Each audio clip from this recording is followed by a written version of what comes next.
Vida de Jornalista no ar, eu sou o Rodrigo Alves, esse é um podcast pra gente conversar sobre jornalismo com quem faz jornalismo. Todos os episódios você pode ouvir no Spotify ou em qualquer aplicativo de podcast no seu celular. Fica de olho no Twitter também, no @vida_jornalista, lá eu vou colocando todos os links para você ficar por dentro dos episódios.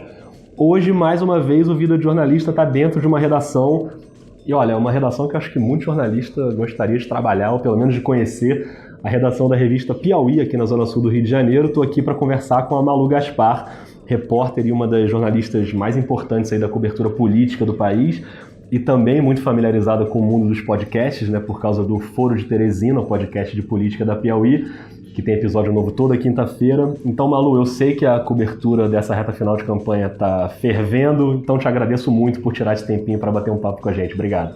Eu que agradeço, um oi para todo mundo, é um prazer participar do programa. Legal. Malu, a primeira vez que eu te mandei uma mensagem convidando para o podcast foi poucas horas antes do incidente lá da facada no Jair Bolsonaro em Juiz de Fora.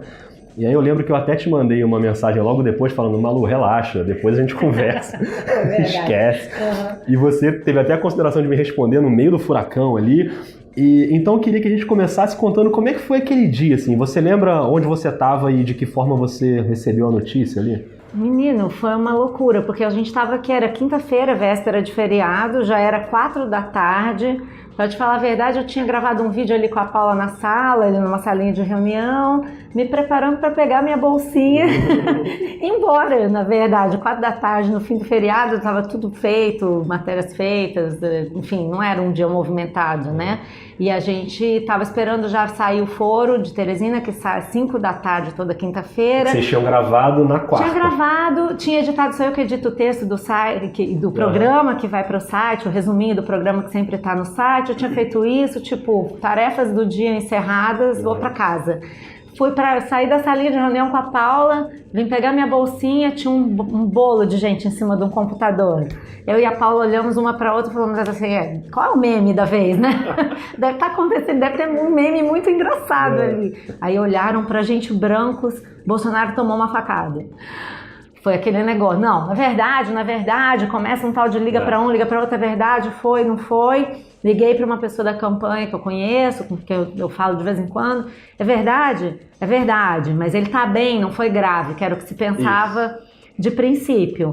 Mas assim, sendo grave ou não sendo grave, uma facada no candidato a presidente, com o Foro de Teresina para sair, com o site funcionando, né? Hoje em dia não tem mais isso, a revista é mensal, eu vou embora para casa só o mês que vem, isso não acontece. Botei minha bolsa de novo na mesa, sentei, abri meu bloquinho e peguei o celular. Ligamos a televisão, vimos que o Adélio, depois a gente soube que se chamava Adélio, a pessoa que tinha atacado o Bolsonaro, estava presa pela Polícia Federal.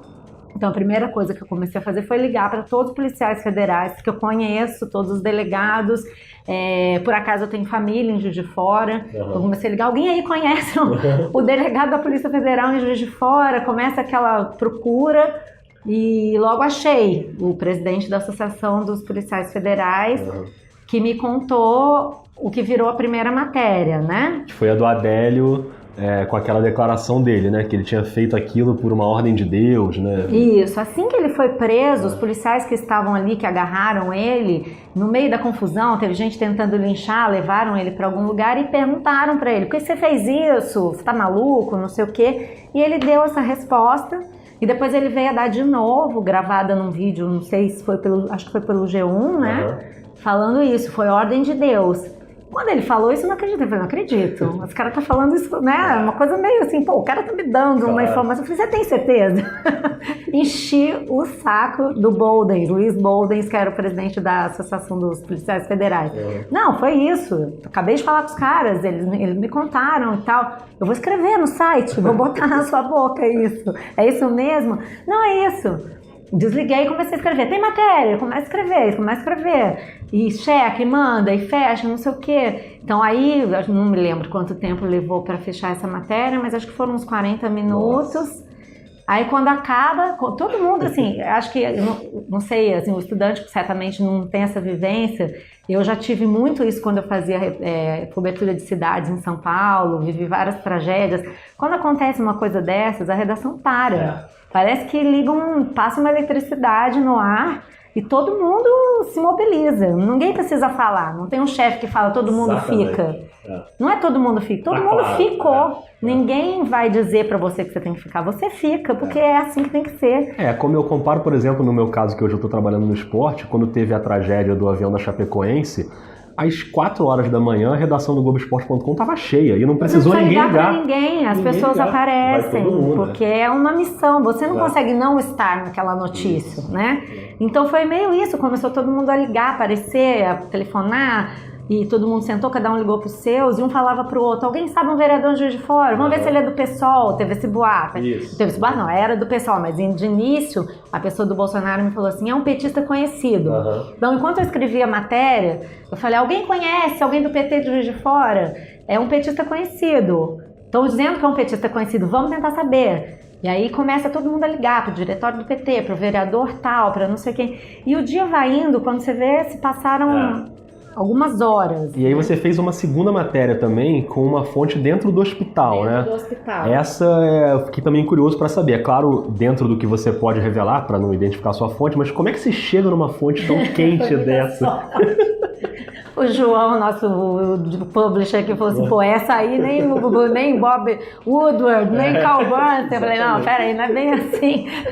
A verdade é que, como eu te falei, eu tenho família em Juiz de Fora e conheço muita gente lá, eu tenho amigos lá, jornalistas também, pessoas de lá. E quando acabei de fechar essa matéria do Boldens, da Ordem Divina e tal, não sei o quê, a gente começou a ter notícias de cirurgia, tá operando, não tá operando, não sei o quê. E de novo, comecei de novo. Alguém conhece um médico? Quem que tá na Santa Casa? Tal fulano, tal pessoa? Comecei a procurar e achei um sujeito. Falei, você tá na Santa Casa? Tô. E aí fica aquela coisa, né? E é mensagem de WhatsApp, é lista, muito boato, né? Porque os próprios policiais federais que protegiam o Bolsonaro, as pessoas da equipe que estavam com ele, o filho, o presidente do PSL, Gustavo Bebiano, médicos, enfermeiros. Depois eu vinha contar como é que foi esse clima, né? Depois que acabou a cirurgia, a pessoa falou comigo. Estavam ali, começou a vazar foto, começou a vazar informação. Uma hora ele estava morrendo, depois ele não estava morrendo. Ficou um tumulto, na verdade. Todo mundo querendo informação, né? Então, algumas coisas eu consegui atualizar. Já até na matéria anterior, a gente foi atualizando online informações. Por exemplo, uma coisa que teve no começo da cobertura. Ele estava de colete à prova de balas. Isso. Aí você falou isso. Aí a gente escreve isso. Aí você liga, aí começa tudo, não, mas ele estava, mas olha essa imagem, ele não estava. Aí liga até que alguém fala assim, não, pois é. Ele sempre obedecia e sempre colocava... É importante a gente entender que numa cobertura desse tipo, que se desenrola tão freneticamente, com todo mundo buscando informação, tem muita coisa desencontrada. Então a gente vai acertando à medida que os fatos ficam claros, que as pessoas também foram chegando no lugar dos acontecimentos, né? Nem todo mundo que trabalha, nem na campanha do Bolsonaro, nem os filhos, não estavam todos lá. Né? E os telefones, e os médicos, todo mundo que se organizou, se mobilizou em torno daquele evento. Então, aos poucos vai ficando claro e você começa a ter informações melhores, né?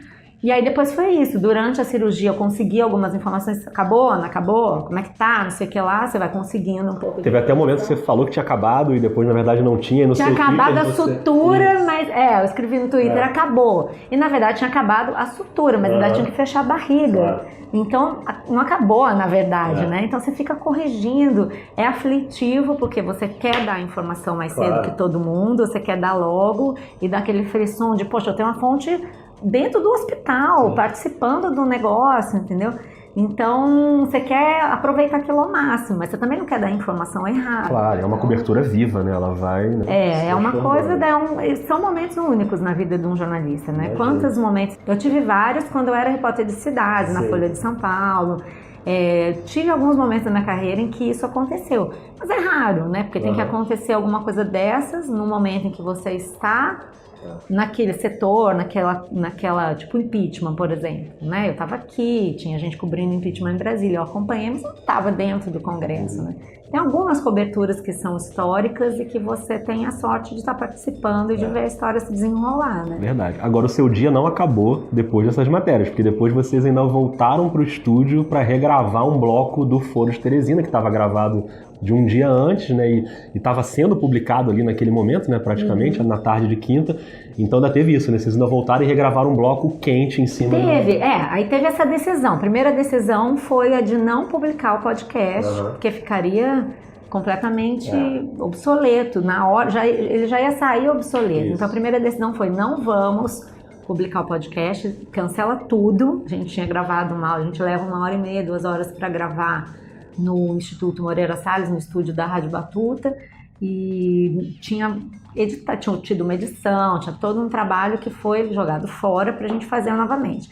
E aí a decisão era essa: lá pelas 8 horas nós vamos, já vai estar tudo mais ou menos consolidado, os fatos vão estar dados, a cirurgia vai ter acabado, né? A gente vai e grava. Mas aí teve esse papo com uma pessoa que disse que o agressor não sabia dar facada, né? Ele disse uma coisa tipo: esse demônio não sabia fazer isso e tal.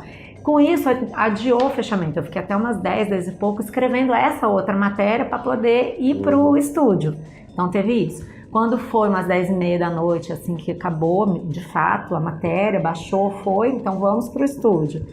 E aí até umas 11h30 gravando esse bloco extra para contar o que a gente sabia, que ainda era pouco, não era pouco, mas era uma parte apenas da história, né? E agora toda semana você fica tensa quando acaba de gravar o foro e sabe que falta um dia ainda para publicar. A gente já começa tenso. Hoje, por exemplo, nós estamos falando numa quarta-feira. A gente já gravou comentando a pesquisa do Ibope, mas hoje à noite vai sair a pesquisa do Datafolha. E aí, assim, gente, vamos gravar, porque depois alguém... E aí a gente começou a fazer um negócio que eu até... eu não sei quem faz isso, mas foi uma boa jogada pra gente, uma boa sacada. Quando tem alguma coisa nova que justifica um complemento, a gente grava uma mensagem de WhatsApp, num áudio, onde a gente estiver completando. E aí... coloca, enxerta, porque não tem como se você for parar tudo para gravar, não vai ter um momento que vai parar de acontecer coisa. Se a gente tivesse deixado para gravar na quinta, verdade, a gente não teria gravado. Então, não adianta, a gente tem que se conformar, que também, assim como uma revista, um jornal tem o seu limite, para o podcast também tem limite. Mas até que tem menos limite, né, Rodrigo? Você tem mais mecanismos, você tem mais mecanismos para esquentar aquele episódio, né? Tanto esse episódio do Foro, ele teve um bloco que foi mantido, né? Foi o segundo bloco que já estava gravado e tal. Então, e é uma delícia, na verdade, né? Porque o podcast te dá essa agilidade que às vezes, que a revista certamente não dá, porque ela é mensal, as vantagens do texto da revista são outros, mas o podcast te dá esse gosto de estar com os acontecimentos quentes, de você poder fazer um comentário. É totalmente outro trabalho, outro negócio mesmo, né? Verdade. Agora, falando na revista, como se não bastasse essa quantidade de Bolsonaro na sua vida nas últimas semanas, a revista que está no ar não, né? Que está nas bancas agora, ainda tem um baita perfil do Paulo Guedes, né, feito por você, que é o economista e guru do Bolsonaro. O posto Ipiranga do Bolsonaro, e matéria incrível, aliás, recomendo muito. Eu queria até ler aqui um trechinho bem curtinho de um parágrafo, que até foge um pouco da economia e da política, que permeiam muito a reportagem, mas que dizem muito também sobre a rotina ali do Paulo Guedes, né, que é o parágrafo que começa assim: não tivesse se tornado o guru de Bolsonaro, Paulo Guedes poderia ser confundido com um personagem de novela de Manuel Carlos. Sua rotina se desenrola quase toda no Leblon, onde mora há mais de 20 anos, a 900 metros da sede da Bozano Investimentos. De manhã caminha pela orla e depois vai para o escritório, onde fica até tarde da noite. Tem na garagem um carro importado, mas se precisa se deslocar pela cidade, usa táxi ou Uber, pois considera mais prático. Veste sempre paletó de tweed marrom, meio desalinhado, gosta de tocar piano e de jogar futebol, viaja mais a trabalho do que a lazer e bebe pouco, com poucos amigos. Malu, para chegar nesse nível de detalhe na vida do Paulo Guedes, como é que é a apuração de uma reportagem dessa? Quantas vezes vocês têm que se encontrar? O quanto você teve de abertura com ele para vivenciar ali essa rotina dele? Como é que é? Bom, eu não conhecia o Paulo Guedes, não tinha a menor ideia de como ele ia reagir a uma proposta de um perfil, então a coisa vai se desenrolando mais ou menos conforme a reação da pessoa, né? Um perfil como esse da Piauí, que desde o início foi pensado para ser uma matéria de capa, então bem comprido, costuma ter, sei lá, 60 mil caracteres, até longo demais talvez, mas é pensado para ser uma matéria bem grande, bem de fôlego. Você precisa se encontrar muitas vezes com a pessoa, é preciso ter acesso. Eu já fiz perfil sem acesso ao personagem, mas é muito mais difícil. O ideal, principalmente num caso como esse, que é uma pessoa que está preeminente na campanha, um protagonista da campanha, né? É preciso que você conheça essa figura, que era uma figura mais ou menos conhecida no mercado financeiro, mas para o eleitor em geral, quem é Paulo Guedes? Quem que é esse posto Ipiranga? De onde surgiu? O que esse cara pensa, né? Então era preciso também, para mim, importante encontrar com ele. Então, quanto mais acesso você tiver, melhor. Demorou um pouco para eu conseguir falar com ele, super ocupado, enfim, acho que ele de princípio não achou a ideia interessante, não estava muito afim, assim, não era prioridade, não é que ele não estava afim, não era prioridade. Então demorou um tempo para eu conseguir conversar com ele, convencer a pessoa a falar. Vai um pouco do interesse da pessoa e um pouco da sua capacidade de falar, de convencer que aquela matéria pode ser interessante, né? E eu acho que foi um pouco isso. A gente conversou no começo, no final de junho, tivemos uma conversa longa, porque nenhuma conversa com o Paulo Guedes é curta. Eu até falo isso na matéria, ele fala bastante. Então tivemos uma conversa longa, numa sexta-feira, que durou um tempão. E a partir daí eu comecei a pedir para segui-lo. Não foi fácil, não é uma pessoa que dá acesso à família, eu não fui na casa dele, mas ele queria expor as ideias dele, como é comum acontecer para todos que estão em campanha, né? Eles querem aproveitar todas as plataformas. E nisso você vai perguntando, você encontra, posso te seguir ele tinha umas palestras para fazer, foi muito convidado para muitas palestras. E aí ele não queria me falar quais eram as palestras, mas aí você vai descobrindo, vai ter uma em tal lugar e tal. Aí posso te seguir em Fortaleza? Pode. Aí você pega um avião, vai a Fortaleza, assiste a palestra do cara, volta. Tem a convenção, logo em seguida teve a convenção do PSL, onde eu sabia que ele seria uma figura importante, sabia que o Bolsonaro estava... E tem isso, né? Você tem que começar a falar com as pessoas do entorno, né? Então comecei a saber de onde ele ia, o que estava em jogo. O Bolsonaro queria que ele fosse na convenção, então vou segui-lo na convenção. E a matéria abre com essa convenção, inclusive. Que é uma cena importante, né? Onde ele é consagrado o grande cara da campanha do Bolsonaro. Isso é uma coisa legal também, você tem que seguir muito, e apesar da matéria ser cumprida, você joga muita coisa fora, que não rende, que não conta uma história, né? Porque o nosso jornalismo, ele tem esse tipo de jornalismo que você faz, esse texto, essa long form, que a gente fala, forma longa, né? Ele precisa também ter uma pegada literária. E o desafio você não vai inventar nada. Não é essa a ideia. Então você tem que contar a história de uma forma que ela faça sentido, que ela seja atrativa e que ela tenha significado. Então você vê muita coisa, até tem coisa que você vê que não tem importância para a matéria, né? Mas no caso da convenção, achei interessante, ele não queria ir, não era muito o ambiente dele, é um economista, ele não é aliado antigo do Bolsonaro, tem esse desafio, todo mundo no mercado se perguntando, e esse cara fica ou não fica? O Paulo Guedes é uma pessoa que vai conseguir torear, entre aspas, o Bolsonaro? Ele até fala isso, vou amansar ele fala na matéria, eu tô amansando ele. Então e ele é muito franco, talvez até demais, ele fala, ele não tem filtro, entendeu?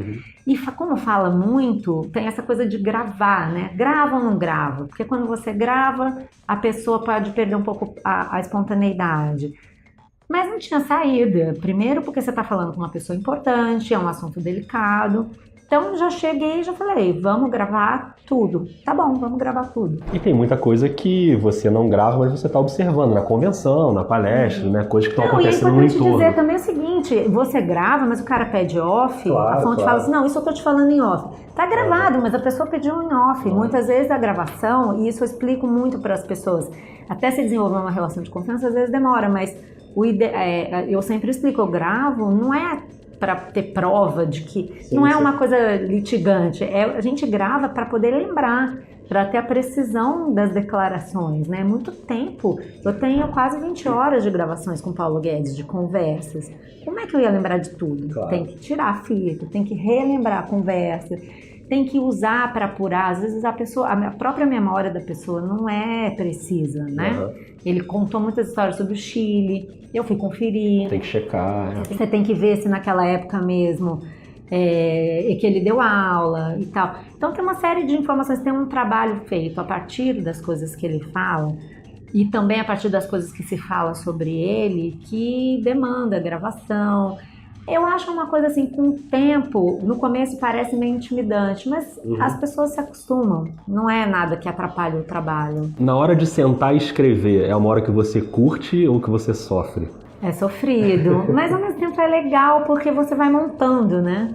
Tem um barato que é enquanto você tá apurando, você pensar, né? Tipo, comigo acontece muito isso. Eu tô vendo, por exemplo, a convenção do Bolsonaro, tô vendo aquilo tudo e tô vendo o Paulo Guedes sentado no palco da convenção, olhando pro WhatsApp, fingindo que não tava vendo ninguém. Ninguém tá prestando atenção nisso, mas eu tava, e olhando aquilo falando, essa cena tá demais, você consegue ver e pensar um jeito de descrever. Isso é um barato. Aí quando senta, muitas vezes dói, né? Leva horas e horas e horas para você montar um lead, por exemplo. Mas, e o desenrolar do negócio é sofrido, mas quando termina também é uma sensação de satisfação, tipo, consegui, ficou legal, e eu gostei, eu tô satisfeita. Isso é demais, na verdade. Né? Não, é muito bom, é muito bom. E agora, cobrir política e economia e escrever esse tipo de texto mais profundo mudou muito, você acha, ao longo dos anos? Porque você já cobriu vários outros momentos e outros personagens, desde um grande empresário como o Eike Batista, que você acompanhou por muito tempo e depois você escreveu um livro sobre, né, o Tudo ou Nada, sobre o Eike e as empresas dele e aquele apogeu e a queda dele. Até um personagem lá atrás como o Paulo Maluf e as contas no exterior, era muito diferente naquela época. E como é que era cobrir esses personagens? Assim? Rodrigo, acho que o que muda, na verdade o Brasil mudou bastante, é mais fácil você descobrir coisas sobre personagens importantes, né? Os arquivos são mais públicos, tem uma demanda maior por transparência, isso ficou mais fácil. Mas o que eu acho que muda mesmo, para mim, que mudou foi a minha maturidade como repórter, entendeu? Eu comecei a cobrir política, você falou aí do Paulo Maluf, até um pouco antes na Folha de São Paulo, comecei a trabalhar na Folha em 95, final de 95, começo de 96. Eu cobria cidades, governo Maluf, governo Pita, eu tinha 22 anos, né? E você cobre política, assim, todo mundo que se interessa por política se acha muito sabichão, né? Então a pessoa chega e começa a cobrir, achar que tá arrasando e tal. Mas, na verdade, a gente é muito cru. E os interesses que estão em jogo são muito maiores. A gente às vezes, não consegue vislumbrar o que está em jogo, de fato. Né? Você vê o que está na sua frente, muito flagrante. Agora, todas as jogadas que tem por trás, você desconfia, mas é difícil você apurar. Você leva tempo para aprender como é que você apura, com quem você tem que falar para descobrir aquilo que parece ser, mas você tem que confirmar se é.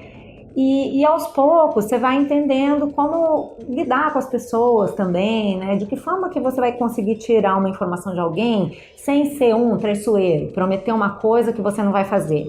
Do que é o que mais as fontes se queixam, e muitas vezes isso é uma queixa fácil de se fazer, mas também tem muito repórter que fala, tá bom, não é off, tá bom, o cara topa em off, depois abre o off. É um desafio isso. E não é só pela questão ética que é importante. Você não pode mentir para a sua fonte, mas é pela sustentabilidade da sua carreira. Você não vai mentir para uma figura que você vai fazer uma coisa em off e depois não fazer e achar que vai ficar por isso mesmo, né? A gente vive da nossa credibilidade. Então, no começo, você tem que aprender como lida com isso. Depois, com o tempo, você vai entendendo como funcionam as engrenagens do poder, né? E para mim foi importante mesmo essa maturidade, porque eu saí de São Paulo, eu tive uma passagem por Nova York e depois eu fui para Brasília pela Folha. E Brasília é um outro jogo, assim, Brasília é onde você aprende de fato como a política funciona, como aquelas pessoas interagem. E como, apesar de parecer que é tudo um jogo, um contra o outro e tal, na verdade está tudo interligado, né? Você entende que os interesses são de momento, que um Renan Calheiros hoje é contra o Lula, amanhã é a favor, um dia ele é pró-Collor e no dia seguinte ele é contra, e é como se você estivesse assistindo a série da HBO, entendeu? Frank Underwood. é aquilo, você começa a ver aquilo de dentro, como aquelas pessoas interagem. Isso também é um upgrade na sua compreensão de como cobrir, como falar e o que está de fato em jogo. Depois eu tive uma grande sorte, que foi vir para o Rio como chefe da sucursal da Exame, que era uma coisa que para mim parecia que eu estava indo para outro planeta, né? Porque quando você está em Brasília cobrindo política, você acha que esse negócio de empresário é tudo chato, é uma coisa, um assunto como se fosse um assunto menor, né? Quem está em política acha que aquilo que ele está fazendo é o mais nobre, é o mais relevante, é o mais decisivo. Só que quando você começa a entender de fato como se movem os interesses econômicos, é que dá aquele clique. Para mim foi isso. Aí que eu entendi que tudo aquilo que eu cobri em Brasília não era explicável per se, entendeu? Você começa a entender o que está explicando aquela movimentação daquela gente que estava lá em Brasília, e como os interesses são interligados, e como a economia brasileira, entre os empresários, todo mundo é sócio de todo mundo, e no fundo é tudo uma engrenagem só, onde estão os políticos, onde estão os empresários, os lobistas. Não existe uma separação, quem está em Brasília, quem está no Rio ou em São Paulo está só mexendo com os interesses das empresas, não existe isso. E isso só o tempo e a maturidade vai te dar, a experiência. Na verdade, se você não entender economia, você não cobre direito à política. E se você não entender direito à política, você não cobre direito à economia. O repórter que cobre só economia, é até perigoso fazer essa generalização, mas é um risco você cobrir só a economia sem entender a política. Porque você perde aspectos importantes, né? Então, acho que foi uma sorte ter passado de uma coisa para outra e chegar no final e conseguir, numa época que foi a época em que o Ike teve o auge e tal, e a gente viveu a era dos campeões nacionais, onde a economia e a política tiveram muito, muito, muito interligadas, né? Que foi uma coisa que depois vai ficar evidente na Lava Jato, mas naquela época, para cobrir a economia, você precisava entender de política, senão não dava para entender como é que as pessoas estavam se movimentando. Então foi uma sorte profissional e é isso que foi dando as ligas, né? Ligando os botões na cabeça e determinando qual a próxima pauta, o que é relevante, para onde que eu vou, com quem eu vou falar, e por aí. Mas também dá muita dor de cabeça. O livro do Ike te rendeu um processo, não foi, não? Rendeu, mas já acabou. Assim, na verdade, foi um processo que a Flávia Sampaio, mulher do Ike, me moveu contra mim. Mas ela mesma acabou desistindo, porque acho que a vida dela ficou bem difícil depois. Esse negócio de processo a gente aprende logo, né? Não tem problema ser processado. Sim, claro. O problema é perder o processo. É verdade. Então eu fiz um livro todo em off, que conversei com 100 e tantas pessoas para fazer o livro. E era um assunto delicado, todo mundo querendo só falar em off e tal. E aí tinha uma conversa clara, muito enfática da minha parte, tudo bem, você vai falar em off, mas tudo que você tiver de documento, tudo que você tiver de foto, tudo que você tiver de prova, era quase uma delação premiada, assim, do ponto de vista jornalístico, você vai me dar, porque eu posso ser processado, eu banco esse off, mas eu não posso perder. E eu morri de medo mesmo, claro. Né? Eu falei ali de empresários importantes, de políticos importantes, contei histórias de bastidores que poderiam me render processo. Claro. Eu estava segura de que eu estava certa, mas poderia alguém resolver me processar. E no final deu tudo certo. Assim, o único processo que teve foi um processo que morreu por inanição, porque depois o Ike foi preso e tal, e a situação, as outras preocupações que ele passou a ter eram muito mais urgentes e complicadas do que me processar por causa do meu livro. Não, e às vezes você acaba caindo em processos que não tem nada a ver contigo, como você, por exemplo, foi arrolada como testemunha, né? Lava Jato. Foi meu dia de celebridade do YouTube. Por causa da reportagem com o Delcídio do Amaral. Rodrigo, você tá desenterrando. Como é que foi essa experiência de chegar lá, dar uma atenção assim na hora? Dá muita atenção, assim, só para o pessoal, para o ouvinte se situar, né?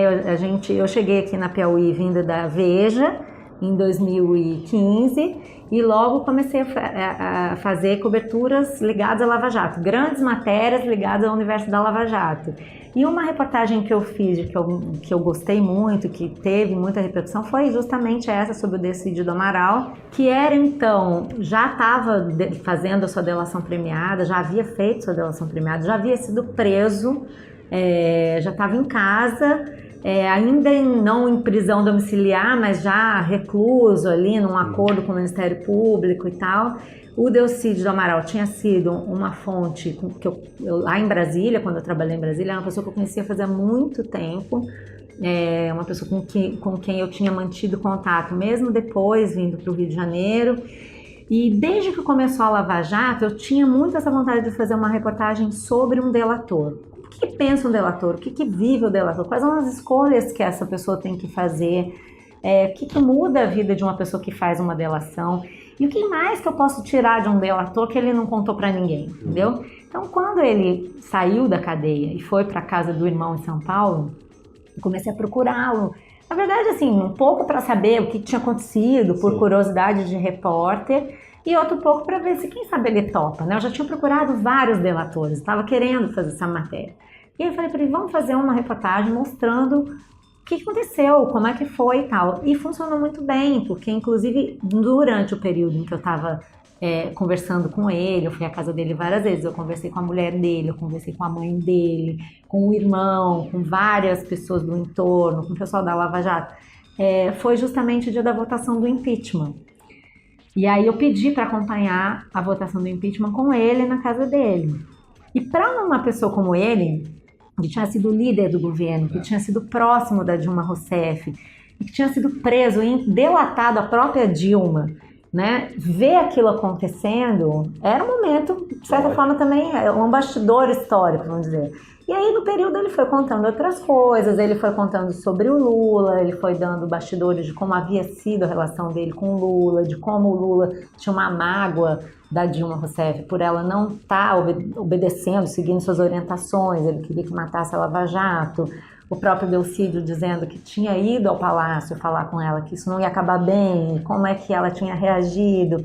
Tudo isso foi montando a reportagem, né? E quando saiu a matéria sobre também os bastidores da delação, de como ele decidiu delatar, ele contava uma cena que foi o que fez a defesa do ex-presidente Lula me arrolar como testemunha, em que ele dizia que nos dias que ele ficou preso lá no quartel da polícia em Brasília, ele ficou numa sala que tinha muito pouca ventilação, numa janelinha que ficava próxima de um gerador.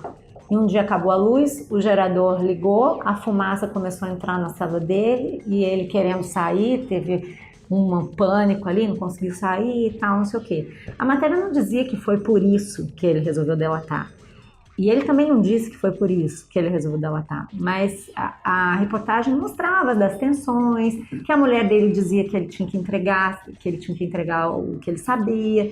E o que a defesa do Lula, ao ler essa reportagem, vislumbrou? A possibilidade de dizer que ele tinha feito uma delação sob pressão.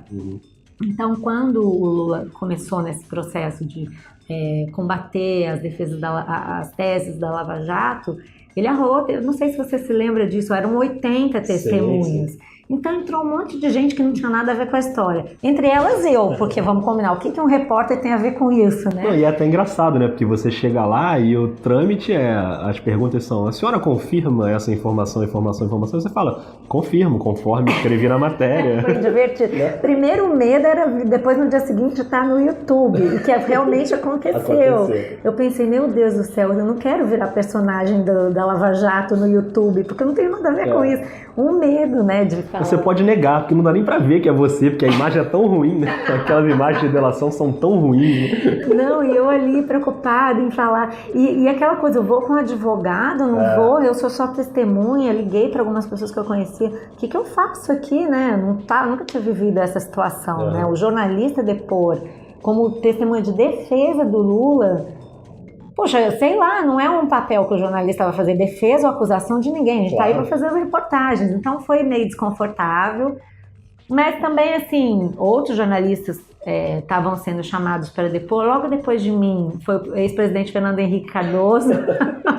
Eu pensei, bom, não sou só eu aqui no meio dessa confusão, tudo bem, está acontecendo com todo mundo, vamos lá. E eu procurei fazer até a reportagem, porque a senhora acha que ele estava desequilibrado psicologicamente?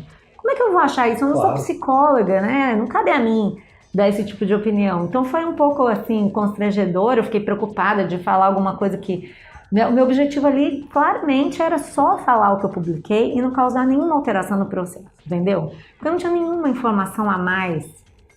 Se eu tivesse alguma informação que eu não tivesse colocado na matéria, teria sido até incompetência da minha parte, né? Não tinha nada mais para dizer, né? Então, meu objetivo ali foi isso, passar pelo depoimento com a pessoa mais irrelevante do YouTube no dia seguinte. E depois ainda fui chamada de novo no processo em Brasília, que foi bem mais difícil. Eu fui interrogada pelos advogados do Delcídio, pelos advogados do Bunlai, do Zé Carlos Bunlai, que também é citado no processo. Fui interrogada pelos advogados do Lula, pelo juiz Valisney. 40 minutos de tensão, assim, mas também, assim, você vai para dizer o que você sabe, acabou, né? Você está tranquilo ali, né? Mas o juiz falava, a senhora que conhece muito esse processo, a senhora que sabe desses bastidores de Brasília, quando ele falava isso, eu pensava, meu Deus, o que ele vai perguntar? Mas deu tudo certo, só que é meio assim, né? Não é o papel que a gente quer estar, né? É meio desconfortável só, né? Não. Imagino. Mas, Malu, pra gente já ir arredondando o nosso papo aqui, claro que a gente podia ficar horas aqui conversando sobre todas essas histórias espetaculares e incríveis. Mas eu queria que a gente voltasse para os dias atuais para terminar falando de novo sobre a campanha. E a Piauí ia fazer um debate, né, com os presidenciáveis em parceria com o Poder 360, que foi cancelado porque alguns candidatos foram desistindo, e fiquei até triste porque seria uma experiência de ver umas regras diferentes e um debate com mais liberdade, né, sem aquele gesso que a gente está acostumado a ver. Por que você acha que não rolou e o que você acha desses formatos tradicionais de debate que a gente tem hoje? Então, a gente explicou um pouco como não rolou, mas eu vou te dizer o que eu penso sobre isso. Era uma oportunidade de fazer um debate que não seguiria as regras que as TVs costumam seguir e que também são reguladas pelo Tribunal Superior Eleitoral. A gente não tinha obrigação de botar 15 candidatos de acordo com o tamanho da bancada ou de acordo com a intenção de voto.